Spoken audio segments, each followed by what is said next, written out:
Good morning. Thanks for coming today for the presentation. Larry Head's going to talk about Nike missiles.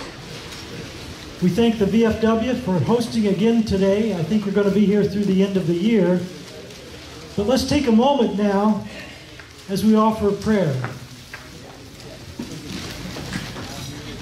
Lord, our Holy Father, the Creator of all, we give you great thanks for this nation that we live in, for the many blessings you've provided us. We give you thanks for the food that's been prepared today. We thank you for the Bronstein Foundation, who always thinks of us and provides financial support. We offer great thanks for all the volunteers, for those who donate dollars, for those who donate things from their past that we could learn from and appreciate in the future. And we ask this day that in those hot spots around the world where U.S. people are present, military is present, that you would keep them safe within the palm of your hand and not let them go. We ask this all in Jesus' name. Amen.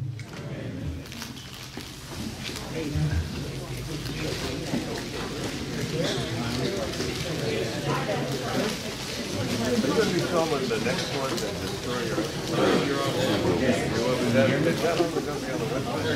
Yes, they are all three of them. Test. Okay.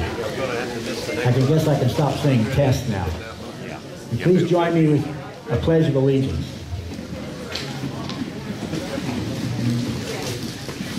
I pledge allegiance to the flag of the United States of America and to the republic for which it stands, one nation, under God, indivisible, with liberty and justice for all.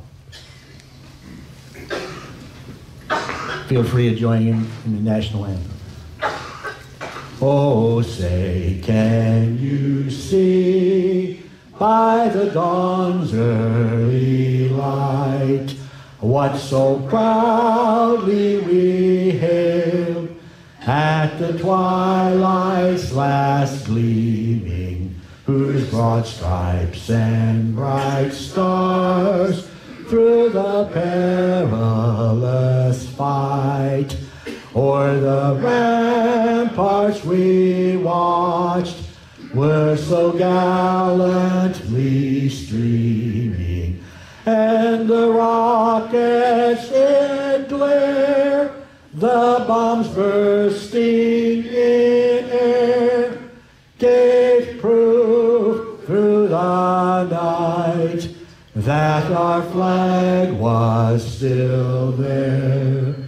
Oh, say does that star-spangled banner yet wave o'er the land of the free and the home of the brave?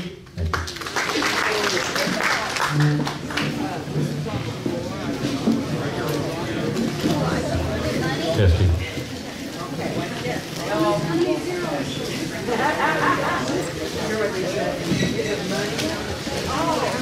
Good morning.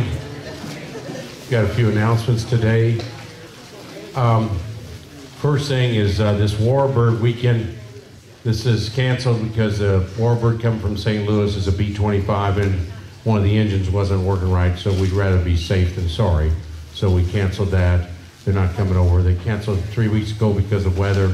Hopefully we'll have them in the future. So if you're planning on coming out this weekend, you can still come out and visit and bring somebody with you. These are our next 4 talks or so. Destroyers by Mike Clark, then a Stearman by Dr. John Bazal. He's sitting over in that area. Persian Gulf War, the first pilot, he's a judge up in Indianapolis. He's the first pilot to fly over enemy territory during the Persian Gulf War. So he'll talk about the Persian Gulf War, which we haven't had for a while. And December 19th is a real special day. One of us is going to fly to Chapel Hill, North Carolina, and there's a 101-year-old guy sitting there. He's the last of 2 P-47 pilots that are alive. and we're going to interview him from all his time. He's very with it, and we're going to put it on this video here, but he will be live and you'll be able to ask questions. So I'd like you to write the questions down that day so he'll be able to hear everything. But his name's Bob Huddleston. Okay. So those are the 4 things that are coming up. There's a couple other things. We have what you call Trick or Treat. It's October 30th, 2024. That'll be a Sunday, so you'll have time off. You won't be rushed on Monday, and you can bring your kids or grandkids or nieces or nephews out. We have Trick or Treat, and we also have a scavenger hunt, so they learn a little something. They'll get the candy, but they'll learn something about the P-47, about wartime things. So it's an educational process. They have about 13 things they have to do. Usually the parents do a good part of it, but they do learn something. That's October 30th, on 11/11, the 11th hour, 11th day, 11th month. That's Veterans Day. We will have a breakfast at the Evansville Wartime Museum. It's free to veterans. You can bring your spouses. And so that'll start about 6:30 to 7, really about 7 in the morning. It goes to about 10. It's bacon and eggs, sausage, and biscuits and gravy, and it's good for your heart. So we're going to talk today. I'm going to introduce this young gentleman. He's the one singing the national anthem, and also and he does our newsletter. If you're not getting a newsletter, we'd be glad to put you on the email. Just come up and we'll put you on the email. He writes it every month, and it's a fabulous piece of information. Everything went on in the museum. He's got his Nike stuff on.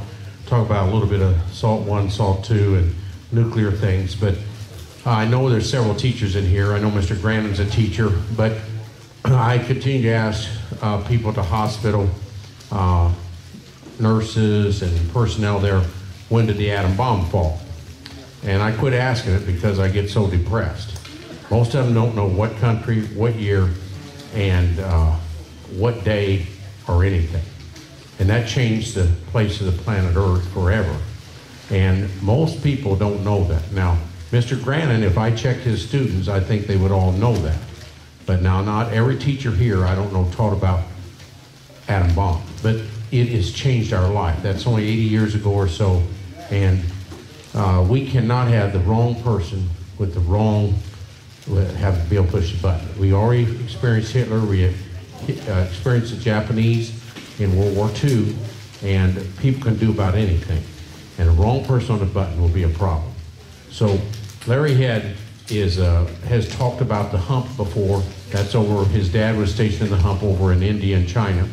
And his dad was stationed over there, and you had to be, a person that ate nails to be there. But Larry's going to talk about his experiences, and he's called it Nike and some things about nuclear things. Thank you.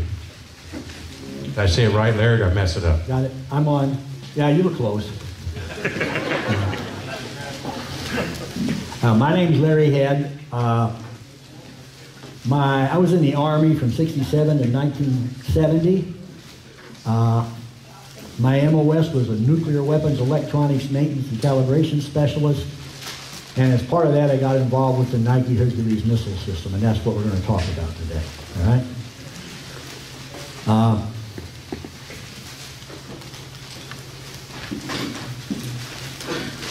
Well,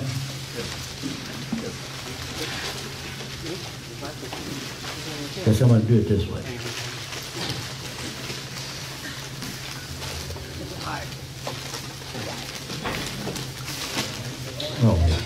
Oh, thank you. This is my topic, Nike Hercules, America's last line of defense. Mark just talked about the Cold War. That was the prologue to the Nike Hercules. The atomic bomb was in the hands of both the U.S. and the Soviets. President Truman in March of 1947 delivered a speech to Congress that committed the U.S. to actively offer assistance to preserve political integrity to democratic nations that were being threatened by the Soviets.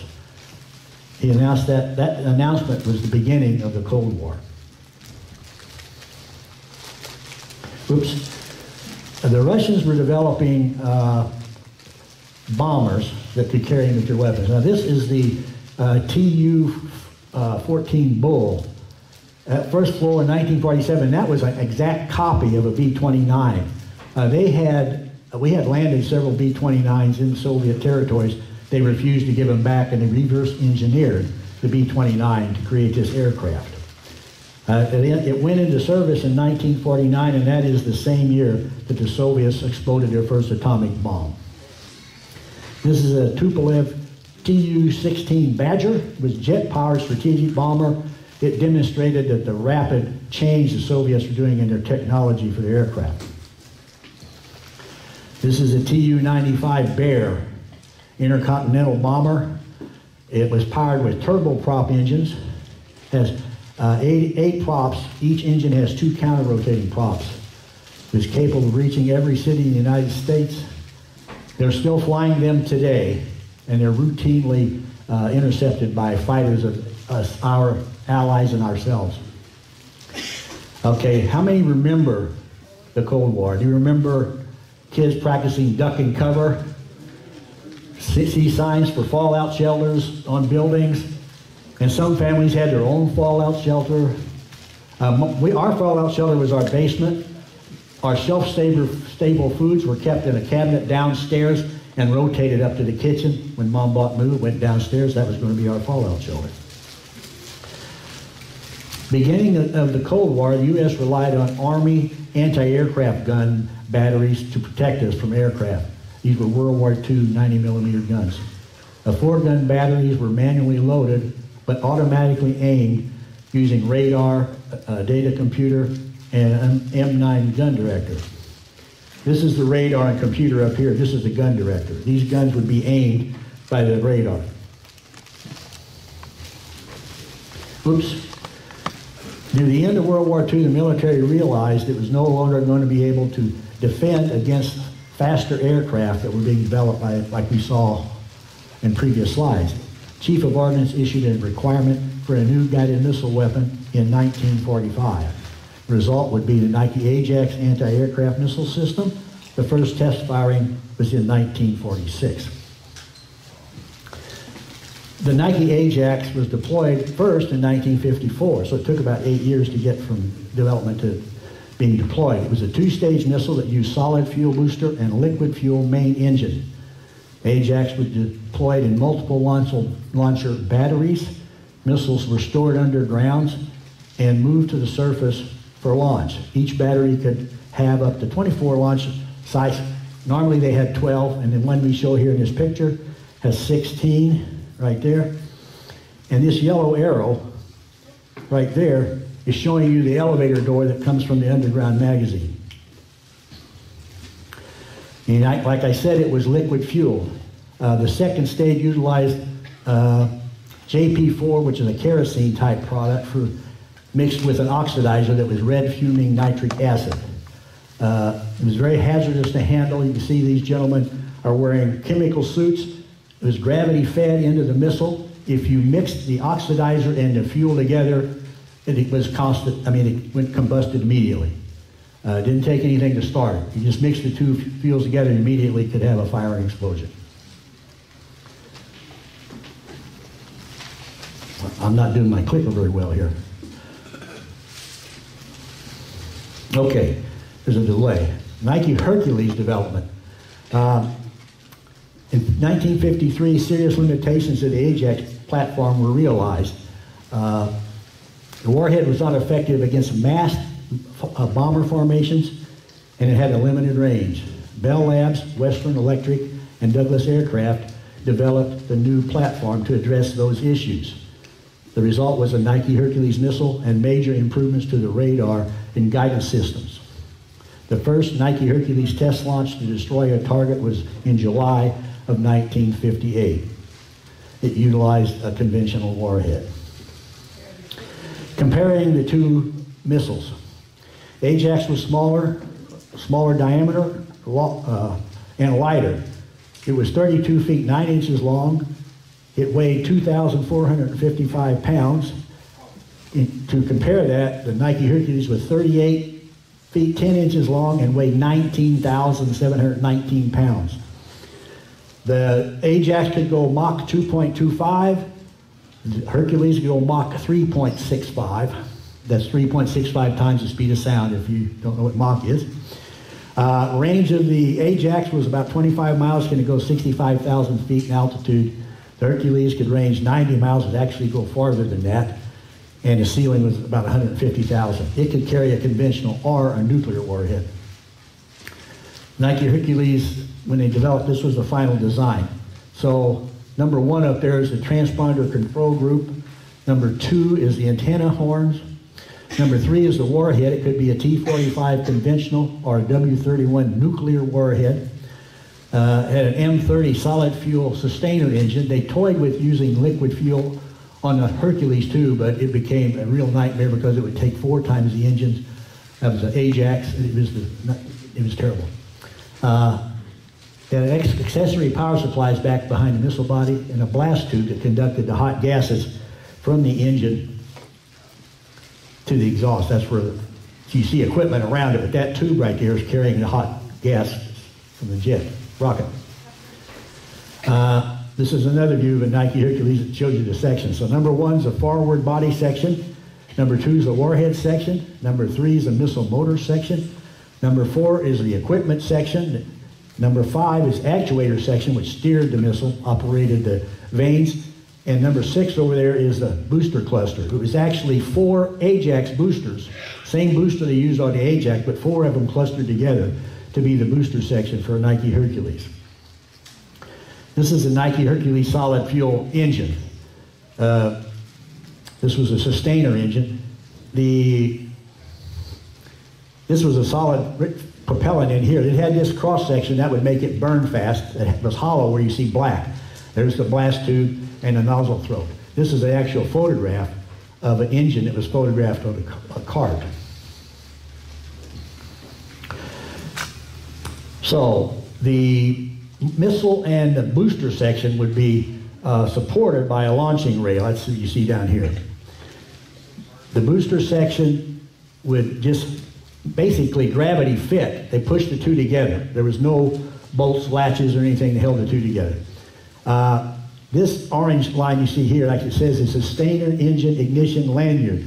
It was connected to the missile here and to the booster here. When the booster fell away, it pulled that lanyard and that started the timer to start the engine on the missile itself. You can also see some things here.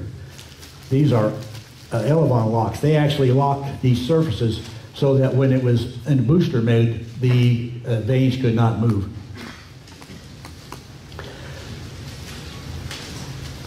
The missile itself was on a launcher rail. You can see that here. It's just right there. That's the launcher rail. It traveled with the booster when it was in the thing. Then you had the erector launcher down here. You can see the launcher rail better over this drawing here. And this is the launcher erector. This was a launching and handling rail that supported the booster and the missile. When you look at the missile itself, in this case we have the forward section pulled away.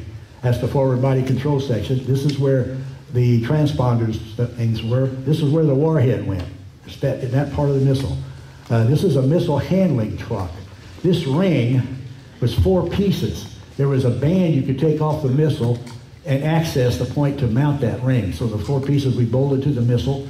Then the missile could sit on this truck with these rollers and they could rotate it. The tail would just roll on these rollers back here.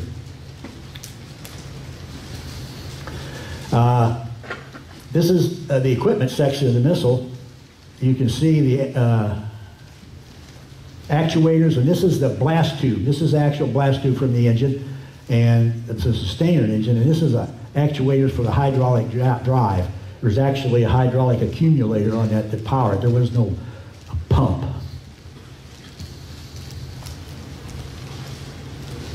It's another view of the missile. This is some of the equipment sections on the side here. This would be thermal batteries. This is where the hydraulic accumulator would be. And you can still see the ring. We're looking at it from the other end of the missile now.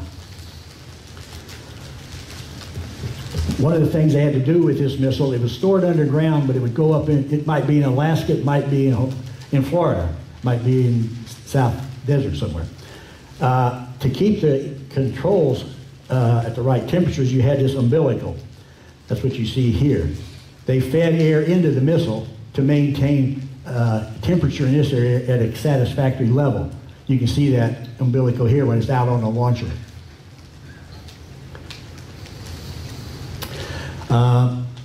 Here we have the forward section. The transponder group, that is what would communicate with the radar once they were launched. You send signals back and forth between the radar that controlled the missile and the missile response. That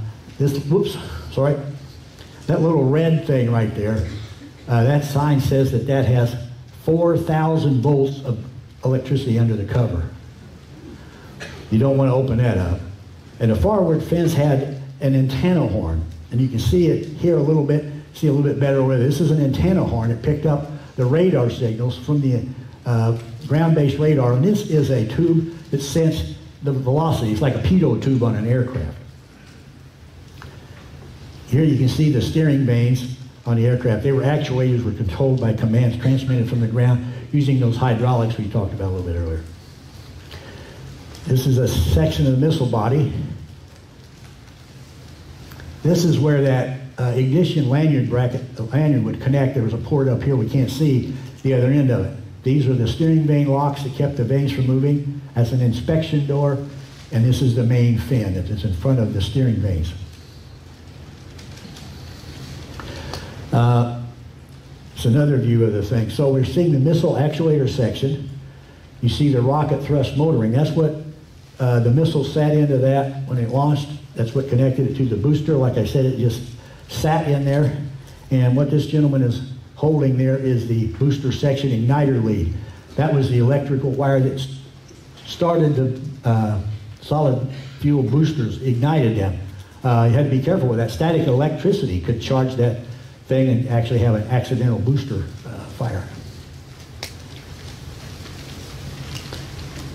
The nuclear-equipped Nike Hercules were equipped with a barrel element. You can see this is a protective cover on the front of it. The reason they did that is because of this point here.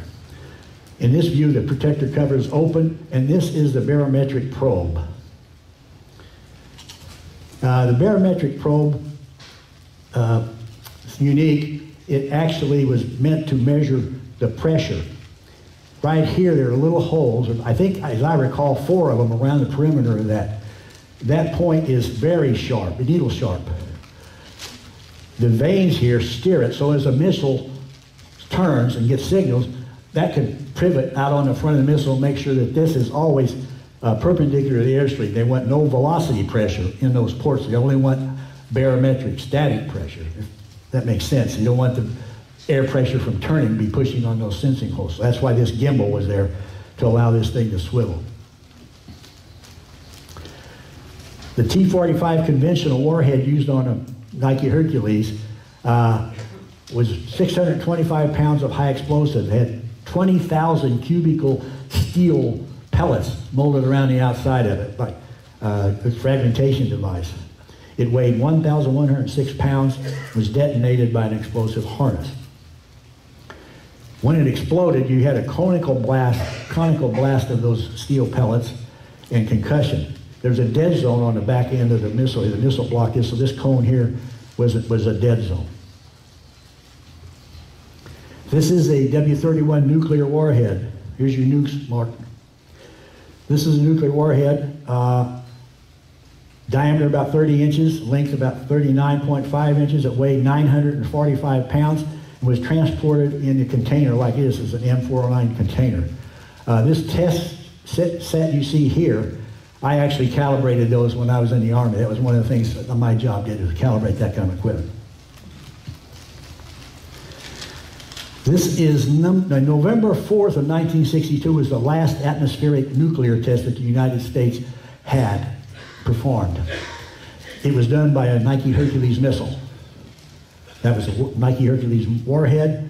Code name was Dominic Tightrope at altitude of 69,000 feet. The launch site was Johnston Island in the North Pacific, yes. Radars were the key to the Nike Hercules system working. Target acquisition radars would be monitored constantly when the battery's on duty. That rotated, and there would be a gentleman sitting in a scope watching that blip. The original low-powered acquisition radar developed for Ajax would get a name low power when a newer system was developed for the Hercules. This is the IFS, Identification Friend or Foe Device. That sends a signal out to aircraft, and the aircraft transponder, if it's a commercial aircraft or whatever, military aircraft, will send a signal back to identify that there are a friendly aircraft. If they don't get something back, they'll assume it's the enemy. Tracking radars. There were 3 different tracking radars on the Nike Hercules system. Nike Hercules target tracking radar tracked a target once it had been verified and taken into the system. Target ranging radar measured the altitude and range away. It was an added radar. It also was used to defeat electronic countermeasures such as chaff and things like that. Missile tracking radar tracked the missile after launch and transmitted steering and detonation commands to the missile. Normally, when you saw a radar, they'd have this weather cover on. This is what radars look like. This thing could swivel 180 degrees up and down, and it constantly rotated. Or tracking radar, they actually aimed the tracking radar. It didn't rotate all the time. They actually steered that radar as they watched their scopes. High power radar. This was a big acquisition radar that was developed once they realized that the normal acquisition radar that the Ajax used couldn't see high enough or far enough. That dish is, whoops, hit the wrong button. This dish is about 40 feet wide. It's rotating inside that radome probably about once every 10 seconds. That's a big thing moving pretty fast. It could detect enemy aircraft at much higher altitude and longer range. Like I said, they called it high power. It was an acronym for it, and they called the old acquisition radar low power. Nike Hercules, I think I missed one. There we go. Low power and high power radars. This is how the battery actually worked. So low power and high power acquisition radars could detect the target. They transmitted that signal to the target tracking and ranging radar system. That locked on the target. That was sent an information to the computer that calculated a intercept point. Once the missile was launched here, missile tracking radar would launch on it and then follow it up, and the missile tracking radar would communicate the steering signals to the missile itself. Hercules missiles could be guided to a ground attack, surface to surface. Well, I blew that. Let's do that. It's supposed to be a little animation of a surface hit. This is a Nike Hercules hitting a ground target. It's a conventional device.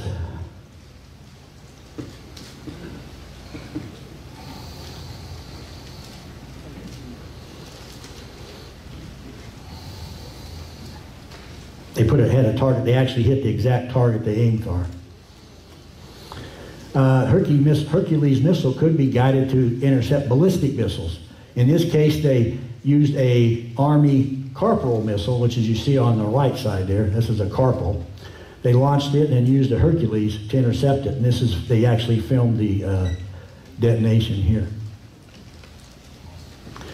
Typical battery layout. A Nike Hercules battery had 2 components. It had the radar area and had the launch area. They had to be separated so that the radars could see the missiles when they were launched. They couldn't be close together. The radar couldn't see that. So the radar and the launch areas were separated anywhere from 1,000 yards to 6,000 yards, normally about a mile apart. It had to be clear line of sight. No trees, no hills.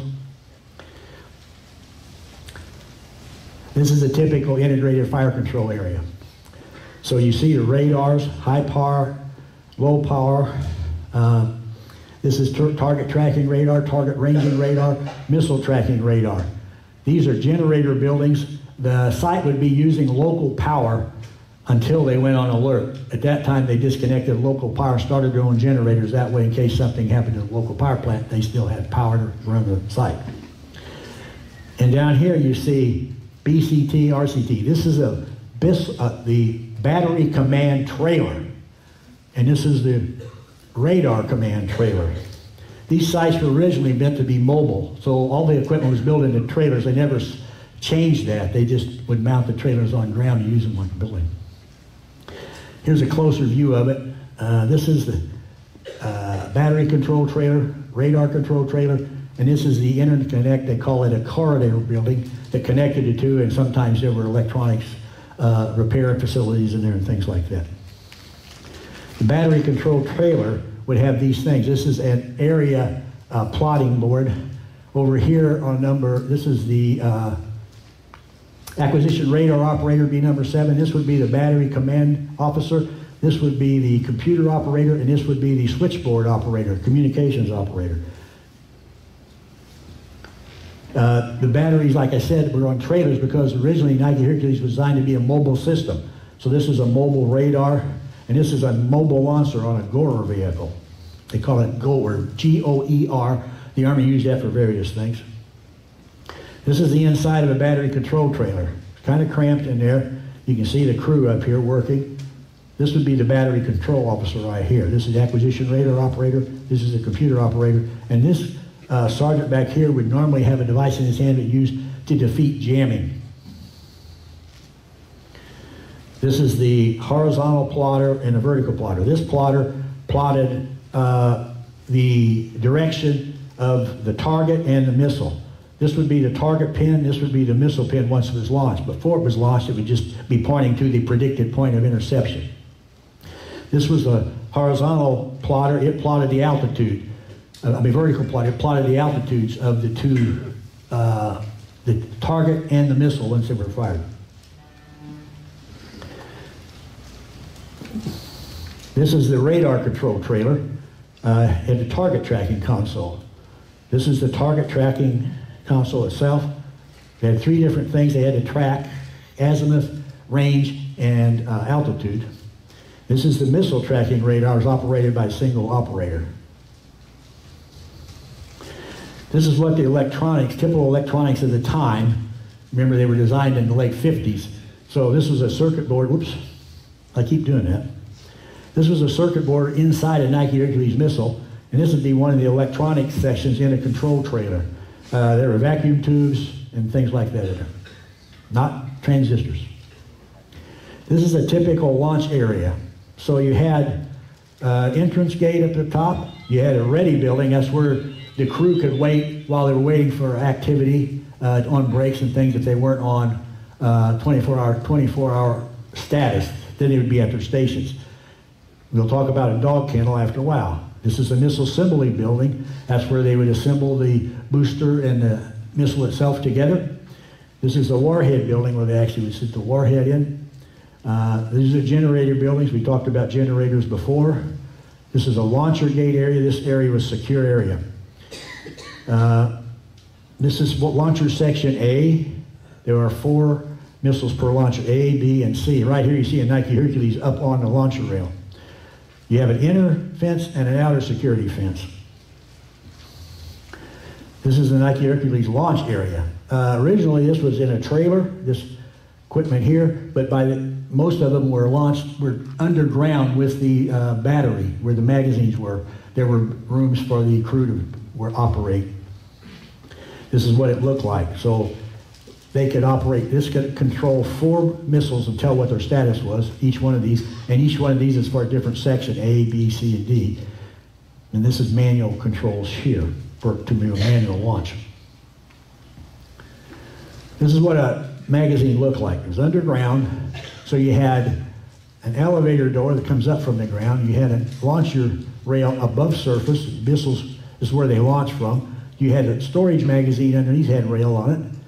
And that's basically how it operated. So the missiles were stored underground horizontally, elevator would bring them up, and then they would be placed in the right position on the surface launcher rail. This is what it looked like, another view of it. So you have these inner rails. Here's the launcher rail, launcher handling rail.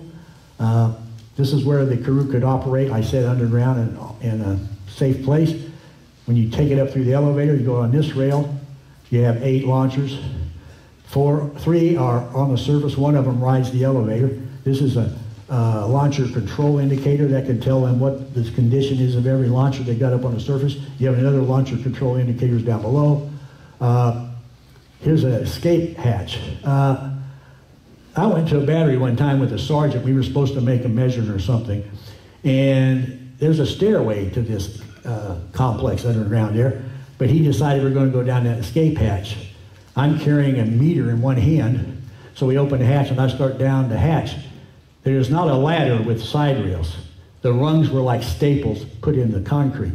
So when I climbed down, I had no rail to keep my hand on. So I just had to step down, let go, and grab the next rung. And I wasn't comfortable with that myself, but I think we came out on the stairway, so I don't know why we didn't use it when we went there.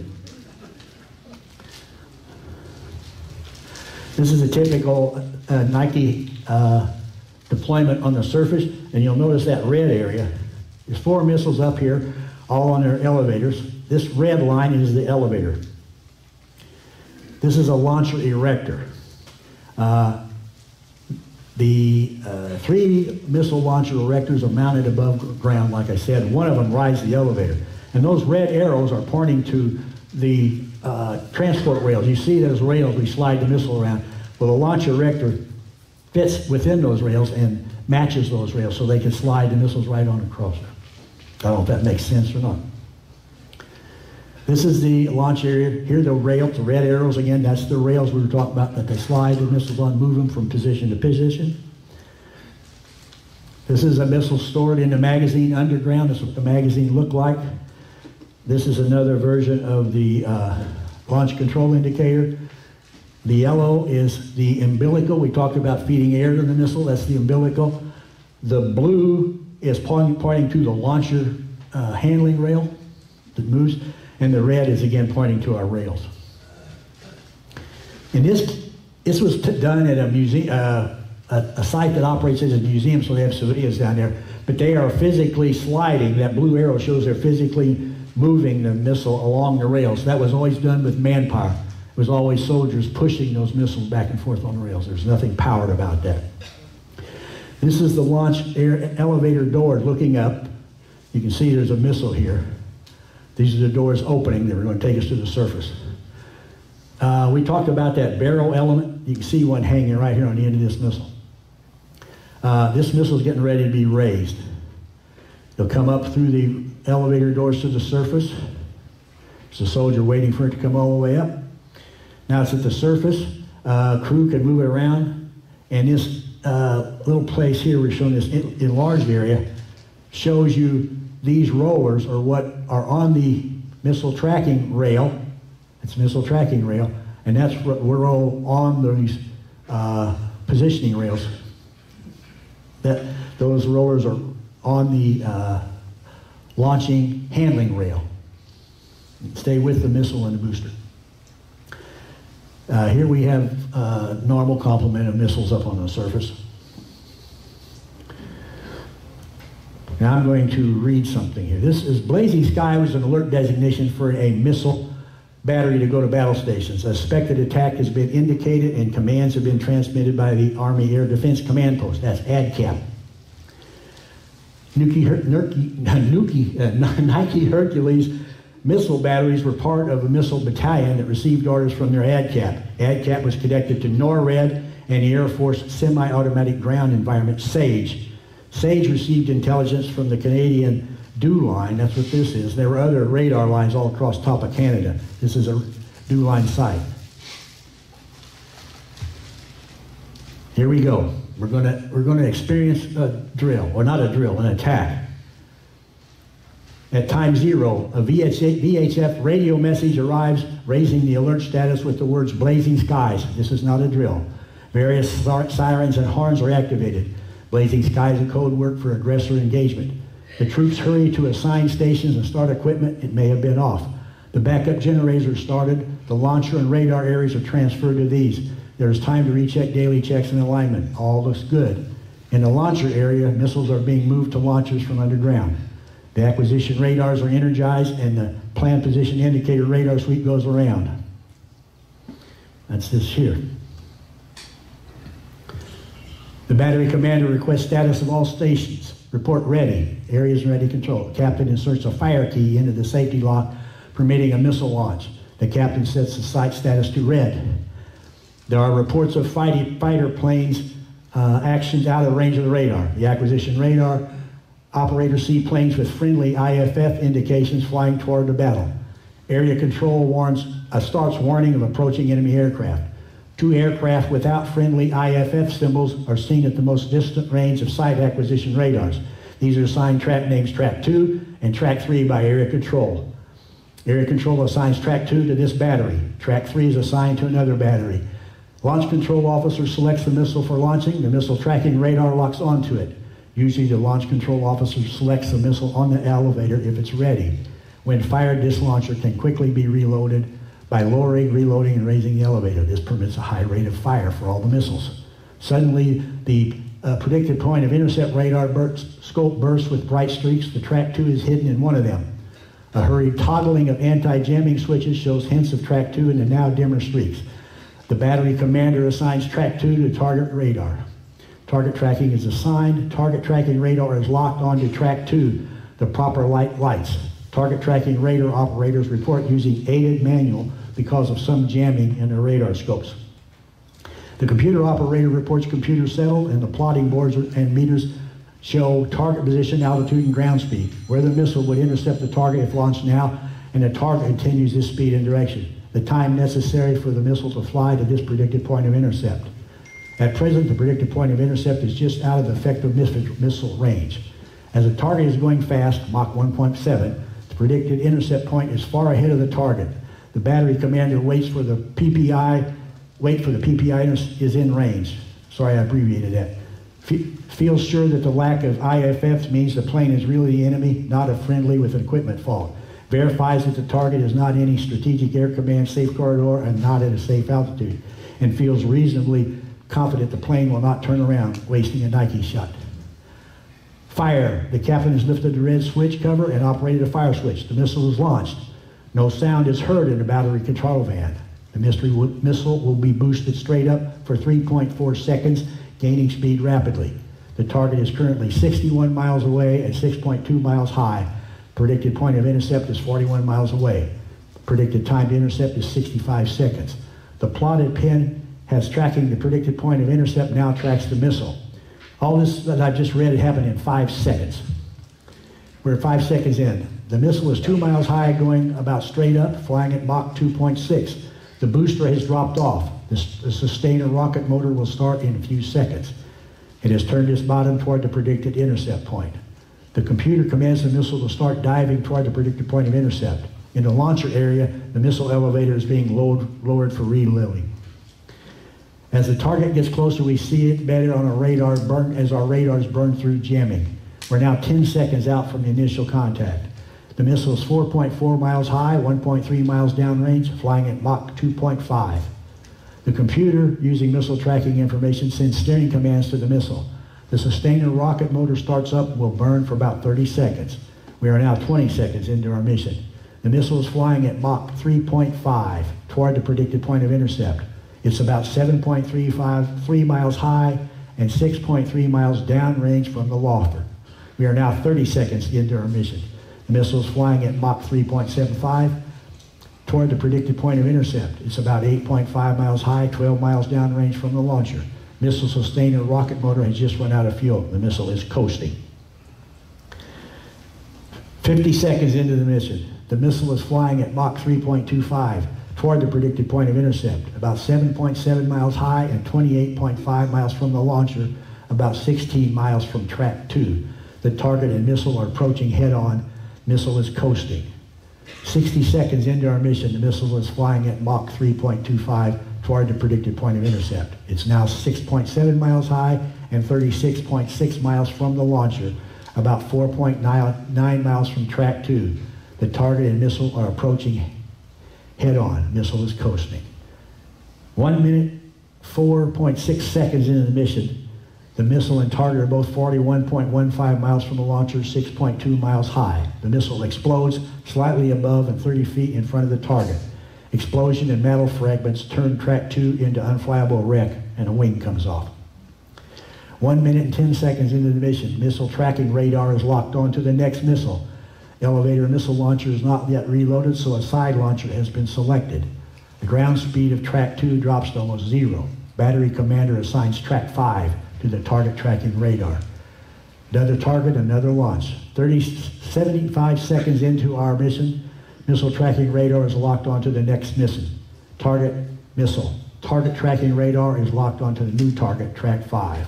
1 minute, 20 seconds into our mission, the computer is settled with the new target tracking information. Predicted intercept point for track 5 is within range. Second missile is launched, heading to track 5. 2 minutes into our mission, 2 minutes into our mission, the missile elevator has been reloaded, raised, and erected, and is ready for firing. So that's kind of what it would be like to go through one of these launch, if you went to attack mode. Nike was deployed at 145 different sites around continental United States. See all the little blue blobs there? Each one of those is a battalion. Nike Hercules was also deployed around 12 different allies overseas. This is the Chicago area. I'm talking about this because I was one of the areas that I was stationed. I'm pretty familiar with. I was stationed at Fort Sheridan up here, which at one time had a missile battery. When I was there, did not. And we'll talk about Jackson Park. Now, by the time I was there, Nike Ajax was no longer in use, so about 60% of those batteries were no longer in existence. Only the Nike Hercules batteries were still in effect. So this is Jackson Park. If you've been to Chicago, you've been by this, if you've been down on Lakeshore Drive. This is Lakeshore Drive winding along. This is Lake Michigan. This is Promontory Park. That's part of a park. That is where the Nike battery C-41's control radar area is. This is the Museum of Science and Industry. And this is where the C-41 launch site is, right here. So this is the launch site. You can see soldiers in a drill, and these are high-rise apartment buildings in Chicago. This is Promontory Point. This guy's playing Frisbee. These are radars from the Nike system right back there. This is Jackson Park again. It actually has Nike Hercules up. There's those same high-rise buildings. And this is another Chicago area site. This was Belmont Harbor. It's farther north along the coast. And as you can see, there's a launch site there. There were about 3 launch sites actually on Lake Michigan. People in Chicago sometimes didn't know all these nuclear weapons were sitting right down there on the thing. And west of Chicago at Homewood, Illinois, is another battery. So this is the IFC site, the Integrated Fire Control Site, and this is the launch site for Homewood. This is a battery in Milwaukee. This was right on the coast of the lake, downtown Milwaukee. This area is now used for festivals and things in downtown Milwaukee. The government was trying to court public acceptance because these missiles were putting around large population areas, and a lot of people were aware of them. This is the town square. You can see they have a missile on display in this town square. Army officers out here let people look at it. And they also invited people to open houses at the batteries. That all stopped once we went to nuclear warheads. Lassie was used to court public opinion during the Cold War. Timmy and Lassie actually went to a Nike site in one of the TV episodes, and the sergeant showing Timmy the missiles. This was another way to reach the public and make them comfortable with the Nike Hercules system. Air Defense Command, a RADCOM. This was in effect when I was there. This was created by the Army as an anti-aircraft command in 1950. It was redesignated as the Army Air Defense Command in 1957. It was formed to command Army air units responsible for air defense of the continental United States. This is their patch, a RADCOM patch. Oops. I don't want to miss this guy. This is the Ouzel Finch. This was the mascot of the Air Defense Command. It was a featherless bird that flies backward at supersonic speeds, grasping Soviet bombers out of the sky. Its eyes can rotate 180 degrees, so it has ability to look inward and is very self-aware. It was actually created in 1900s as a mascot for the Army Coast Artillery. It had nothing to do with missiles or anything then. It was later adopted by the Air Defense Command. Battery security was a big thing. Nuclear weapons on these sites. Most of the people had secret or top secret clearances. You see a guard here, that's a high power radar in the background. That's high power radar. This is a typical battery. We're talking about battery security now. You see this sign says sentry dogs. We'll get into that. This launch area, whoops. Launch area has two fences. See, I did that, didn't I? Launch area has two fences, an inner fence and an outer fence. In between those two fences, MPs with trained sentry dogs patrolled in the evenings and when nobody, no, most of the time. Those dogs were trained attack dogs. The only friend they had on earth was their handler. Every other human they would encounter, they attacked. If a dog handler left the area, they would try to train the dog to a new handler. If that couldn't be done, they would put the dog down. There was no way they could put those dogs in the hands of the public. You can see right here in the middle, they're actually training them to attack. I went to a battery one time. I was in a truck with a sergeant. He pulled up. I opened up my door and climbed out on the passenger side, and as I did and turned around, I was looking at a chain link fence and two German Shepherds coming at me full tilt. I was glad the fence was there. Those were two of those attack dogs who were in their exercise area right where I got out. That'll raise the hair on the back of your neck. Life on a Nike site. The government tried to attract people to sign up to be Nike soldiers. In this case, this is a advertising folder they put out, flyer, and it said, if you signed up, you know, it's pretty neat, you get to do this. They didn't have anything that big, and you probably get girls if you do that, I guess, I don't know. But anyway, they would guarantee you 14 months at the site you picked if you signed up for them. So you could, if you were somewhere like Chicago, you could sign up for a Nike site and be pretty close to home and be stationed there. Life on the site was manned by approximately 125 soldiers. You had to pull guard duty. Married troops and those who lived in local communities live off base. Crew members could pull coke and KP duty. KP, kitchen police, that's what KP stands for.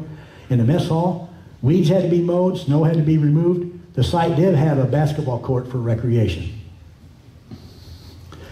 Life on the Nike site, again, battery operational status. So there were 3 or 4 different levels of operations that batteries stayed at.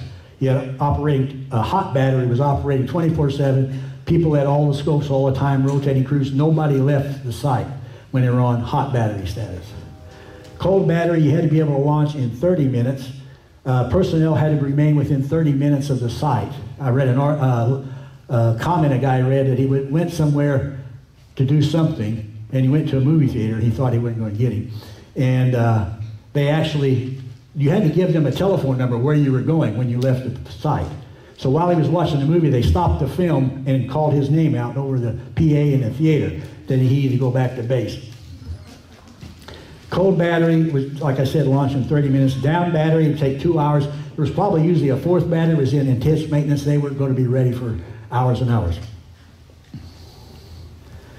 We had different readiness drills. An operational readiness evaluation was an unexpected visit while the battery's on hot status. So everybody's working intent on doing their job, and then the ORE team would show up and start throwing bugs at them and make them respond.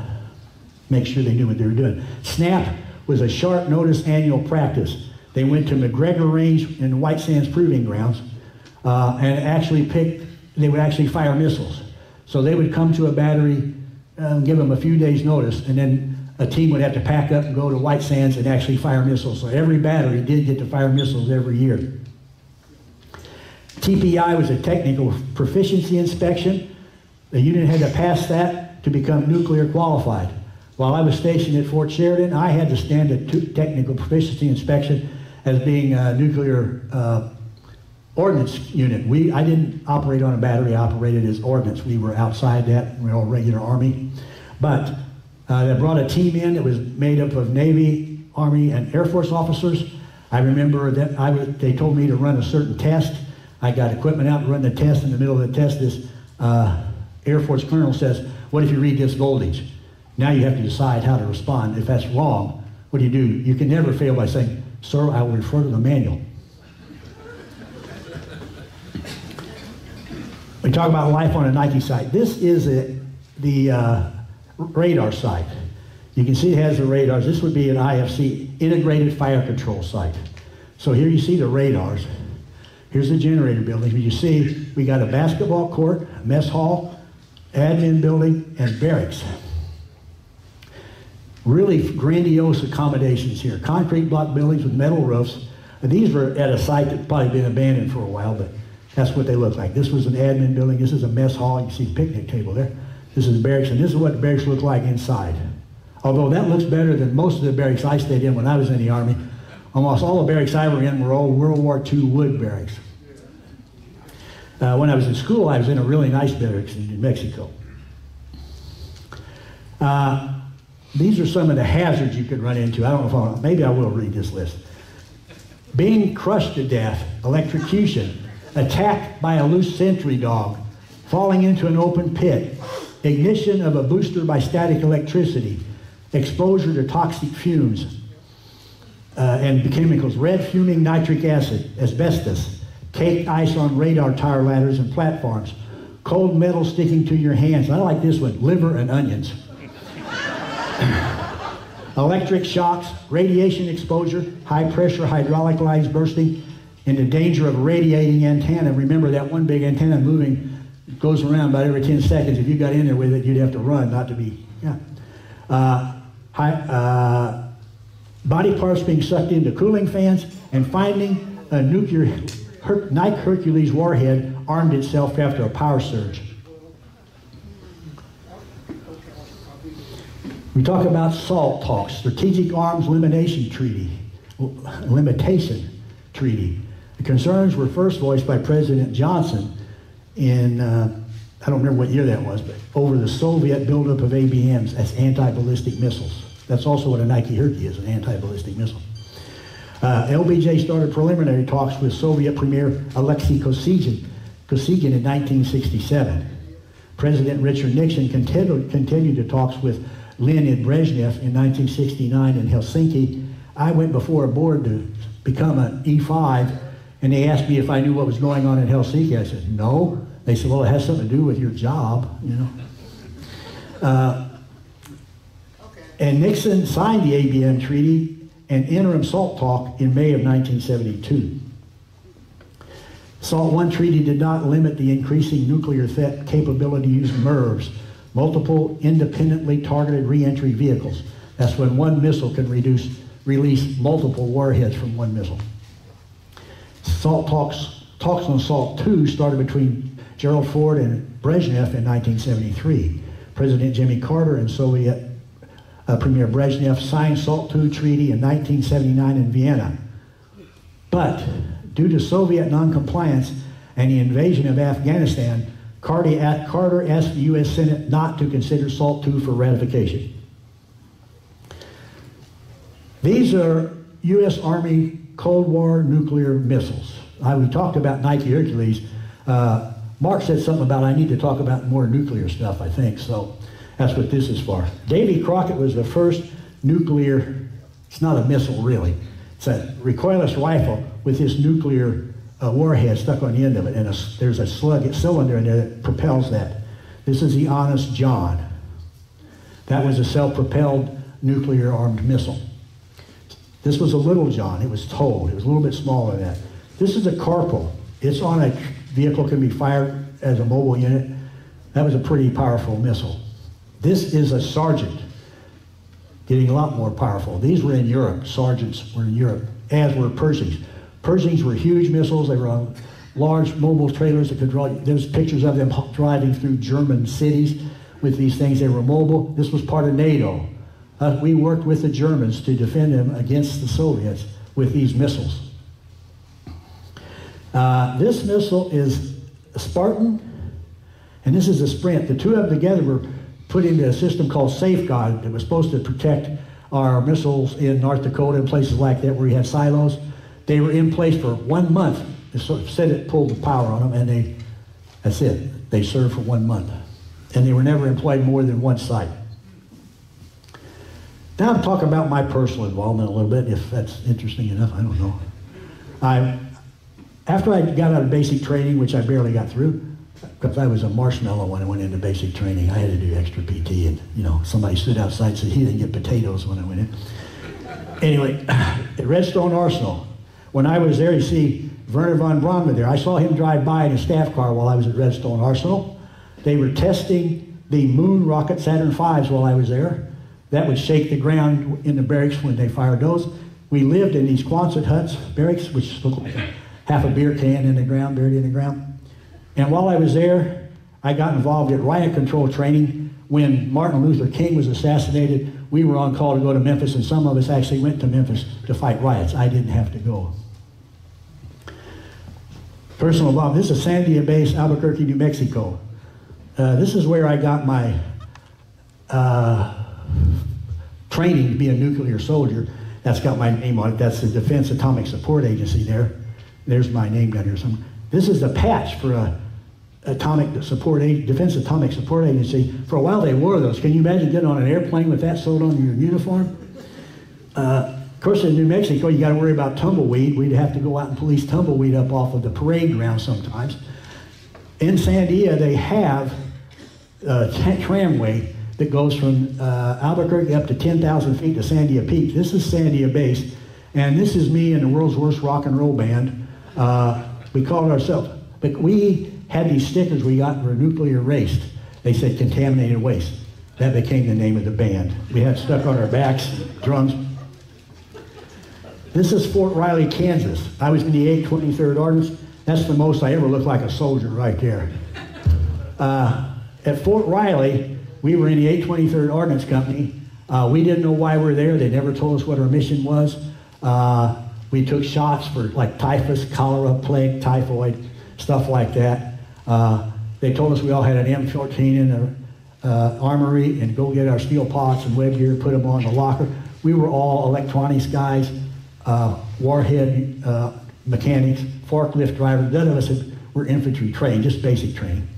One of the things they told me after about 4 weeks after we got our M14s, they said, "Head, your secondary weapon's an M79 grenade launcher." That just smells like Vietnam. We finally assumed that we were in place after we saw a press conference on television. 4 of us went to chow for lunch. We came back. We went to the day room to watch TV after lunch because we didn't have to be back to our duty section. And President Nixon was in a press conference. And some reporter asked him, "Have you ruled out the use of nuclear weapons in Vietnam?" And he said, "We have not."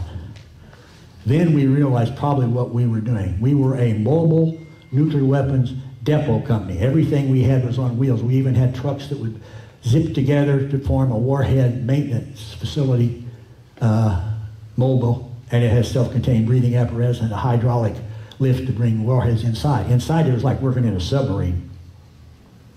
And what else? When I was in training, there's an Honest John there. When I was in training in Sandia, they said, "Well, we trained you on the Honest John, but you'll never see one. They're being phased out." One night while I was on guard duty, it's just about twilight, I heard vehicles coming in, and over the horizon I saw 2 mobile Honest John launchers at Fort Riley. I assumed if we were going to be the ordnance unit that was deployed, those were the missiles we were going to be to support to go to Vietnam.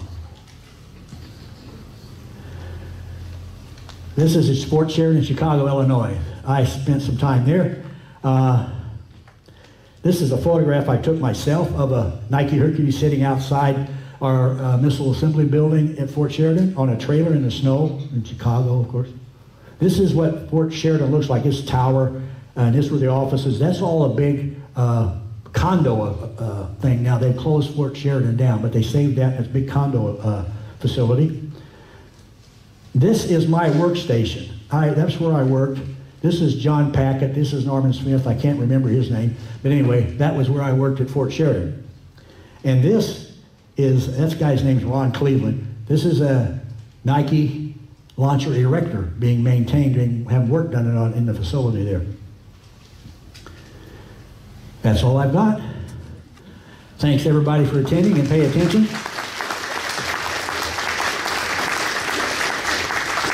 Do we have any questions? got some questions. Uh-oh. Yeah. Thank you for your questions. Thank you for your questions. If you can, I'll make a couple of statements before. Larry brought up a couple things. He brought up, I think, a destroyer, but the destroyers, we had Admiral Zumwalt's son come and talk about 3 years ago, and that's probably one of the most advanced missile launchers in the Navy right now, is the Zumwalt. It's a destroyer built in about 2016. He also mentioned about Von Braun. We're going to have Tom David talk about Von Braun in the spring of this year. He had some family members that was closely associated with Von Braun. And Von Braun was crucial in helping with our atomic energy in the United States. And Larry, I didn't hear you talk about Patriot missiles, but the Patriot missile, when I was in the Persian Gulf War, they saved our lives. Because a Patriot missile, you said a little bit about that's more advanced than what you showed. I was only talking about nuclear weapons. Patriots are not nuclear. But they used the Patriot missiles in Vietnam or in the Persian Gulf War, and I'd say this because they knocked out every radar that Saddam Hussein had. So nobody could communicate with anybody. It was so important. But the Patriot missiles, I think, did all that without nuclear warheads. I stopped talking about 1974. So. Yeah. The Patriots more advanced in yours because they go higher, a little faster. Is that why they're more advanced? I don't know if they were more advanced. They weren't steered by radar on the ground. They weren't going after high altitude targets, but they did have a longer range and carry. Were great at attacking ground targets. They were designed specifically to attack ground targets. Okay, we got questions over here. Yes, ma'am. This is Mrs. Boots Whitty, Barbara Boots Whitty. Questions. Number one, what did they do with the leftovers? And number two, we just saw all these Israelis shooting missiles, destroying other missiles. I mean, the technology's just come so far. Well, this is kind of interesting. I was shopping, and I think it may have been, what's the place that sells? Harbor Freight. I think it was in Harbor Freight. And I was standing there, and some guy, and I had I think a veteran's hat on or something, and a guy walked up to me and says, "Oh, you were in the Army, yeah, what'd you do?" I said, "Well, I was a nuclear weapons electronics guy," and he said, hold on a minute. He went running through the store, and he comes back with another guy. And another guy said, "What did you do?" He said, "Well, I was a 55G. Well, that's a warhead mechanic. I said, "I was a 35F, and he knew immediately. He said, "Oh, you're an electronics guy." And then he told me that part of his job was deactivating Nike Hercules missiles, taking them apart, and they found, they would break down the warheads. There's a way to do that, to dispose of that. But anyway, they did. All those Nike Hercules, most of them have been taken down. A lot of them had conventional, they took the warhead out. There's probably 25 sitting around the country as monuments or, displays somewhere. But the elements of the nuclear, is that they're all buried out in Nevada somewhere about 500 feet down, or where is all the nuclear waste put? I can't tell you. All right. Questions? We got a couple back here. This is Don Johnson. Hi, Larry. Great job. I couldn't keep when they did the simulated launch in 5 seconds, 50 seconds, 2 minutes. So my question is, were there always missiles above ground ready to go? Not necessarily. Okay, so I got a word.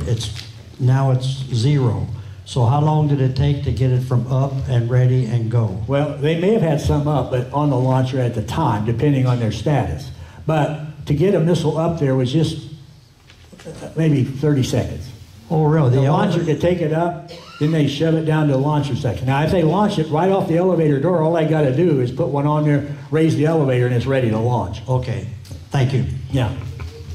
Respect to that question, we've got another one over here. Somebody, but the missile was going 3,500 miles an hour, and the plane was going 500 miles an hour. Is that about right? Well, actually, if it was a jet plane, in that demonstration, the target was going over Mach 1. The missile could go Mach 3.65. What is that in miles an hour? I don't remember. I could go back to that slide that's on there, but it's well over 2,000 miles an hour. It was gliding because it had enough momentum to catch that. Yeah, once they would take a Nike Hercules missile up real high, maybe 100,000 feet. Once the they only had 30 seconds burn on the sustainer engine. Only had about 3.4 seconds on the booster. By that time, you were already up 1,000 feet. And once the Hercules got you up to maybe 100,000 feet, they didn't need the engine anymore.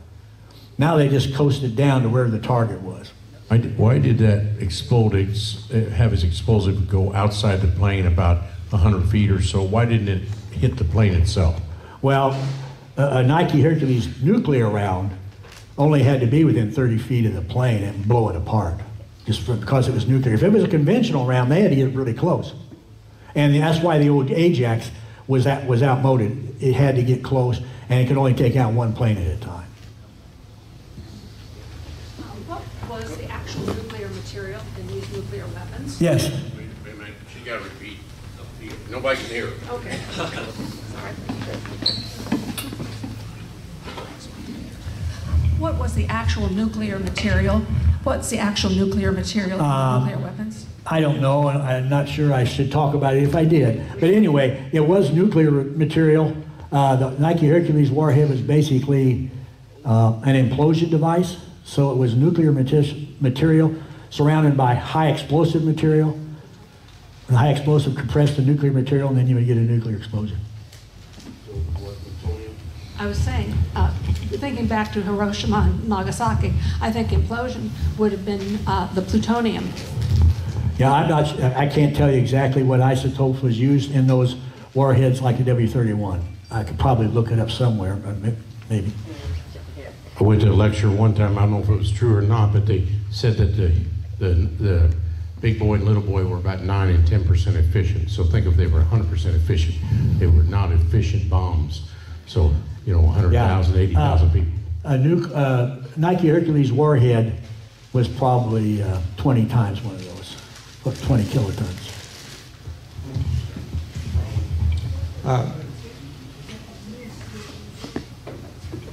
He's got to talk, then we'll come back to the microphone. Say your name. Marion Seibert. You put the microphone to the mouth. Okay, Marion Seibert. Okay, the explosion, the one that didn't hit the plane, okay, where did that go? Did it explode on its own somewhere? If you didn't hit the plane? Yeah. I don't know that we ever experienced that, but they were never fired in anger. There was never a Nike Hercules missile fired at an enemy target. The whole time we had that system in place. Well, in that simulation, I just wondered, like the first one missed, did they send another one up? That first one that missed, where did it go? Well, they could initiate a destruct burst, which was a non-nuclear explosion. That would break it up into pieces. You still had nuclear material, but you didn't get a nuclear explosion. Oh, okay. There was a way to do that. There was a destructor lead on that warhead. I actually handled that before. One time I went out to a site, I forgot to mention this. I went down into the warhead bay, into the missile bay in that magazine. The Army knows exactly where every warhead is, what every missile it was attached to. We got a classified document in our, I was in ordnance. So we were not part of the batteries. We were a regular Army unit that was in the area where they were, and we had to support all the batteries. So we got a classified document that said this warhead needed to have resistance checks on certain places. So we went out to the battery, a sergeant and I go down into the magazine. I've got a ladder up on the side of the inspection port by the warhead.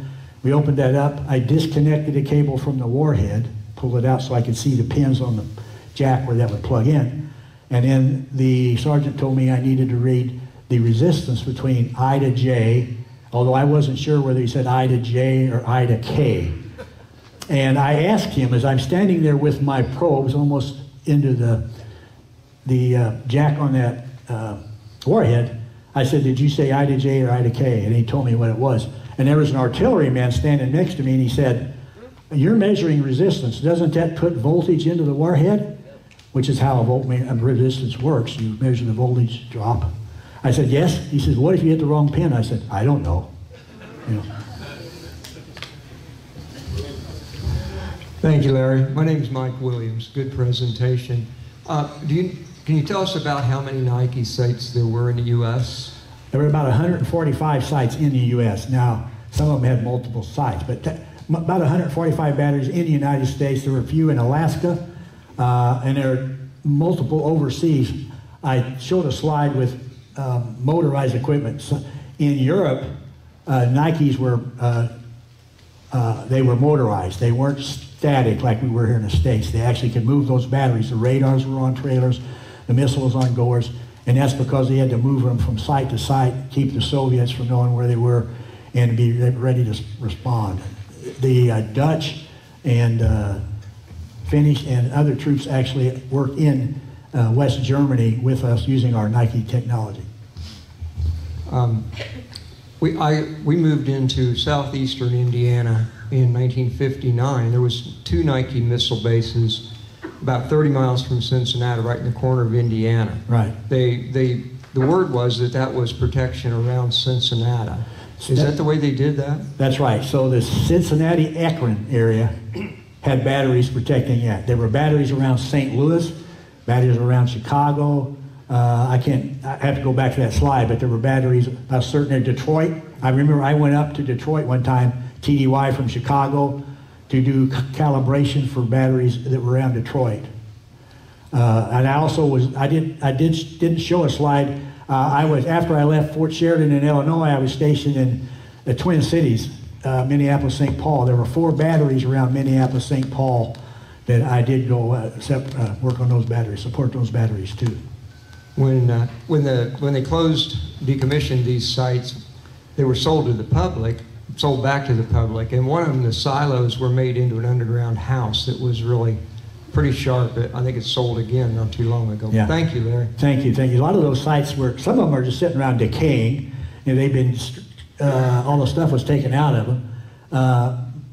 And you see pictures of people looking down the stairway and they're full of water, or the magazines are full of water, but there's still old Nike sites sitting around with a fence around them. But a lot of them were auctioned off, like you said.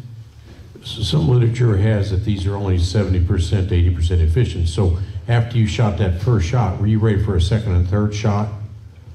Well, if you got within 50 feet of an enemy bomber, you were going to take it out. You weren't going to miss it. And you would get the next shot off probably in 60 seconds or thereabout. Would that have been enough time for that example you showed? Not necessarily. Well, usually, but I think somebody said with all of our defensive systems that we had for missiles, we would have never got them all. Whether that was Nike, Hercules, or whatever we had, chance of getting them all, particularly went to a multiple warhead. There was no way a multiple warhead missile, we were going to get all those with Nike Hercules system.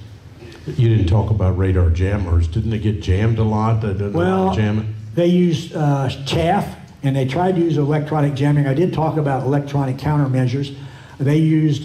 We went to the second radar, target ranging radar, and sometimes there was an operator behind the control desk, and he had a thing in his hand, and he could change the frequencies on things to get through the chaff and the stuff. They had a pretty good way of getting through the electronic countermeasures that the enemy bomber might be putting out. Any other questions in the crowd? Thank you, Larry. Excellent talk. We got 17 lunches. You want an extra lunch? Thank you.